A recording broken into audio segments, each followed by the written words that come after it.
Gênesis 3. A queda e a promessa no Éden. Chegamos a um dos capítulos mais decisivos de toda a Bíblia, Gênesis 3. Depois da perfeição dos 2 primeiros capítulos, agora vemos a entrada do pecado, a quebra da comunhão e, ao mesmo tempo, a primeira promessa de redenção. Abra sua Bíblia em Gênesis 3 e vamos caminhar versículo por versículo, sem pressa. Ora, a serpente era mais astuta que todos os animais do campo que o Senhor Deus tinha feito. E esta disse à mulher: é assim que Deus disse: não comereis de toda a árvore do jardim. E disse a mulher à serpente: do fruto das árvores do jardim podemos comer, mas do fruto da árvore que está no meio do jardim, disse Deus, dele não comereis, nem nele tocareis, para que não morrais. Então a serpente disse à mulher: certamente não morrereis. Porque Deus sabe que no dia em que dele comerdes, se abrirão os vossos olhos, e sereis como Deus, conhecendo o bem e o mal. Gênesis 3, 1 a 5. A estratégia do inimigo começa com uma pergunta que distorce a palavra. É assim que Deus disse? A dúvida é plantada. A mulher responde, mas acrescenta: nem nele tocareis. Algo que Deus não havia dito. A serpente então nega diretamente a palavra de Deus: certamente não morrereis. E oferece uma meia-verdade envenenada: sereis como Deus. Aqui vemos o padrão da tentação: questionar a bondade de Deus, negar a seriedade do juízo e prometer autonomia. E viu a mulher que aquela árvore era boa para se comer, e agradável aos olhos, e árvore desejável para dar entendimento. Tomou do seu fruto, e comeu, e deu também a seu marido, que estava com ela, e ele comeu. Então foram abertos os olhos de ambos, e conheceram que estavam nus, e coseram folhas de figueira, e fizeram para si aventais. Gênesis 3, 6 e 7. 3 apelos aparecem: bom para comer, agradável aos olhos, desejável para dar entendimento, corpo, emoção e orgulho.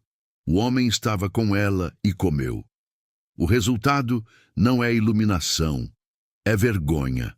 Os olhos se abrem, mas para a consciência do pecado. Eles se cobrem com folhas de figueira, a primeira tentativa humana de resolver a culpa por esforço próprio. E ouviram a voz do Senhor Deus, que passeava no jardim pela viração do dia, e esconderam-se Adão e sua mulher da presença do Senhor Deus, entre as árvores do jardim. E chamou o Senhor Deus a Adão e disse-lhe: onde estás? E ele disse: ouvi a tua voz no jardim e temi, porque estava nu e escondi-me. E Deus disse: quem te mostrou que estavas nu? Comeste tu da árvore de que te ordenei que não comesses? Então disse Adão: a mulher que me deste por companheira, ela me deu da árvore, e eu comi. E disse o Senhor Deus à mulher: que é isto que fizeste? E disse a mulher: a serpente me enganou, e eu comi. Gênesis 3, 8 a 13. Deus vem ao encontro. Onde estás? Não é falta de informação, é convite ao arrependimento. O homem se esconde, culpa a mulher e indiretamente culpa Deus. A mulher que me deste. A mulher culpa a serpente. O pecado sempre terceiriza a responsabilidade. E o Senhor Deus disse à serpente: porquanto fizeste isto, maldita serás mais que toda a besta e mais que todos os animais do campo. Sobre o teu ventre andarás, e pó comerás todos os dias da tua vida. E porei inimizade entre ti e a mulher, e entre a tua descendência e a sua descendência. Esta te ferirá a cabeça, e tu lhe ferirás o calcanhar. Gênesis 3, 14 e 15. Aqui está o proto-evangelho, a primeira promessa do evangelho. A descendência da mulher ferirá a cabeça da serpente, e a serpente ferirá o calcanhar. É a profecia da vitória de Cristo na cruz. Ele seria ferido, mas esmagaria o poder do inimigo. Mesmo no juízo, Deus anuncia graça. E a mulher disse: Multiplicarei grandemente a tua dor e a tua conceição. Com dor darás à luz filhos, e o teu desejo será para o teu marido, e ele te dominará. E a Adão disse: Porquanto deste ouvidos à voz de tua mulher, e comeste da árvore de que te ordenei, dizendo: Não comerás dela, maldita é a terra por causa de ti. Com fadiga comerás dela todos os dias da tua vida. Espinhos e cardos também te produzirá, e comerás a erva do campo. No suor do teu rosto comerás o teu pão, até que te tornes a terra, porque dela foste tomado. Porquanto és pó, e em pó te tornarás. Gênesis 3, 16 a 19. As consequências atingem relacionamentos, trabalho e a própria criação. A dor no parto e o conflito no relacionamento. A terra resistirá ao homem. O trabalho, que antes era prazeroso, agora terá fadiga, espinhos e suor. E a sentença final: és pó, e em pó te tornarás. A morte entrou no mundo, e chamou Adão o nome de sua mulher Eva, porquanto ela era a mãe de todos os viventes. E fez o Senhor Deus a Adão e a sua mulher túnicas de peles, e os vestiu. Gênesis 3, 20 e 21. Mesmo após o juízo, Deus provê. As folhas de figueira não bastam. Deus faz túnicas de peles. Para haver pele, houve morte de um animal. O primeiro derramamento de sangue para cobrir a vergonha humana, apontando para o Cordeiro de Deus que tira o pecado do mundo. Então disse o Senhor Deus: Eis que o homem é como um de nós, sabendo o bem e o mal. Ora, para que não estenda a sua mão, e tome também da árvore da vida, e coma e viva eternamente. O Senhor Deus, pois, o lançou fora do jardim do Éden, para lavrar a terra de que fora tomado. E havendo lançado fora o homem, pôs querubins ao oriente do jardim do Éden, e uma espada inflamada que andava ao redor, para guardar o caminho da árvore da vida. Gênesis 3, 22 a 24. A expulsão do Éden não é apenas castigo, é misericórdia. Viver eternamente em estado de pecado seria condenação perpétua. Deus guarda o caminho da árvore da vida, preservando o plano de redenção que culminará na Nova Jerusalém, onde a árvore da vida reaparece. Gênesis 4. Caim, Abel e o avanço do pecado, e conheceu Adão a Eva, sua mulher, e ela concebeu, e deu à luz a Caim, e disse: Alcancei do Senhor um homem. E deu à luz mais a seu irmão Abel, e Abel foi pastor de ovelhas, e Caim foi lavrador da terra. Gênesis 4, 1 e 2. A vida continua fora do Éden. Caim, alcancei, expressa esperança. Abel, pastor, Caim, lavrador. Dois ofícios, dois corações diferentes diante de Deus. E aconteceu ao cabo de dias que Caim trouxe do fruto da terra uma oferta ao Senhor. E Abel também trouxe dos primogênitos das suas ovelhas e da sua gordura. E atentou o Senhor para Abel e para a sua oferta, mas para Caim e para a sua oferta não atentou. E irou-se Caim fortemente, e descaiu-lhe o semblante. Gênesis 4, 3 a 5. O problema não é apenas a oferta, é o coração por trás dela. Abel traz dos primogênitos e da gordura, o melhor, com fé. Caim traz do fruto da terra, sem a mesma atitude. Deus atenta para Abel e sua oferta.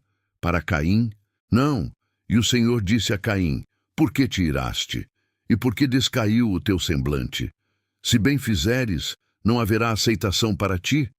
E se não fizeres bem, o pecado jaz à porta, e sobre ti será o seu desejo, mas sobre ele deves dominar. Gênesis 4, 6 e 7. Deus confronta com graça. O pecado jaz à porta, imagem de uma fera agachada, pronta para atacar. O desejo do pecado é dominar, mas Caim é chamado a dominá-lo. A advertência, a chance de arrependimento. E falou Caim com o seu irmão Abel. E sucedeu que, estando eles no campo, se levantou Caim contra o seu irmão Abel e o matou. Gênesis 4, 8. Caim ignora a advertência e comete o primeiro homicídio da história. A inveja se torna violência.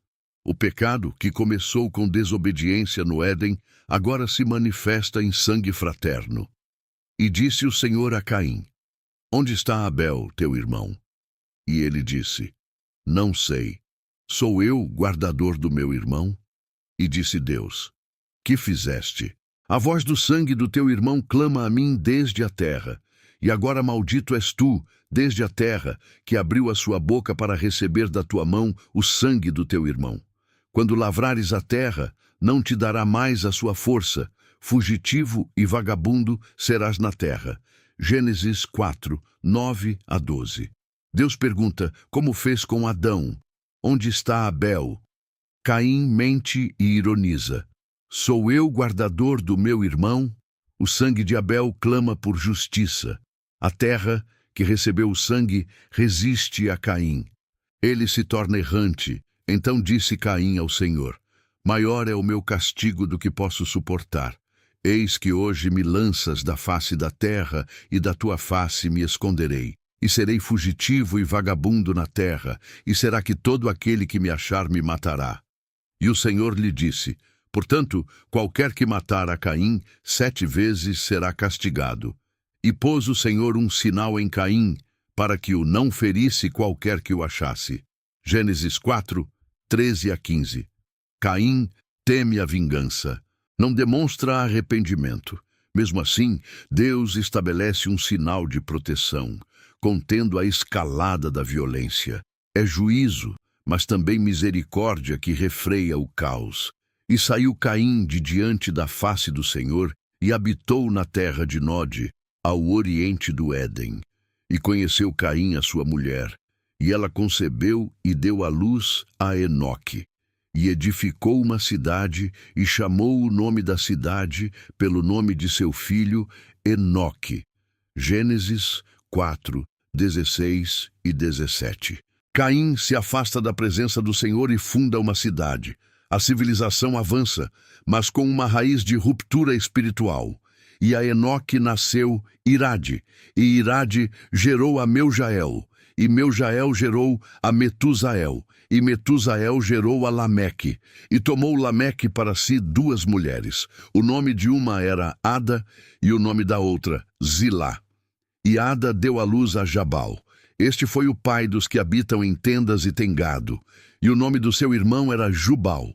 Este foi o pai de todos os que tocam harpa e órgão. E Zilá também deu à luz a Tubal-Caim, mestre de toda obra de cobre e de ferro. E a irmã de Tubal-Caim foi Naamá. Gênesis 4, 18 a 22. A linhagem de Caim desenvolve cultura, pecuária, música e metalurgia, progresso externo, mas degeneração interna. Lameque introduz a poligamia e a violência celebrada. E disse Lameque às suas mulheres, Ada e Zilá: Ouvi a minha voz. Vós, mulheres de Lameque, escutai o meu dito, porque matei um homem por me ferir, e um jovem por me pisar. Porque 7 vezes Caim será vingado, mas Lameque 70 vezes 7. Gênesis 4, 23 e 24. O cântico de Lameque exalta a vingança desproporcional. O pecado se multiplica em arrogância e brutalidade. A cultura avança, o coração endurece, e tornou Adão a conhecer sua mulher, e ela deu à luz um filho e chamou o seu nome Sete. Porque, disse ela, Deus me deu outro filho em lugar de Abel, porquanto Caim o matou. E a Sete também nasceu um filho, e chamou o seu nome Enos. Então se começou a invocar o nome do Senhor. Gênesis 4, 25 e 26. Em contraste com a linhagem de Caim, nasce Sete, concedido. De Sete vem Enos. E então se começou a invocar o nome do Senhor. Em meio à violência, surge uma linhagem que busca a presença de Deus. O que vimos em Gênesis 3 e 4 é o avanço do pecado e, ao mesmo tempo, o avanço da graça. A serpente mente, o homem desobedece, a vergonha aparece, o sangue é derramado para cobrir. A inveja gera homicídio, a cultura floresce, mas o coração se corrompe. Ainda assim, Deus promete um descendente que ferirá a cabeça do mal, protege até Caim para conter o caos e levanta uma linhagem que invoca o seu nome. Na próxima parte, entraremos em Gênesis 5 e 6, a genealogia dos patriarcas, a multiplicação da maldade e a preparação do juízo e do livramento. Se este estudo falou ao seu coração, deixe seu like, compartilhe com alguém que precisa desta palavra e inscreva-se para acompanhar a série. Escreva nos comentários o que mais te marcou. Que o Senhor te abençoe e te guarde. Até a próxima.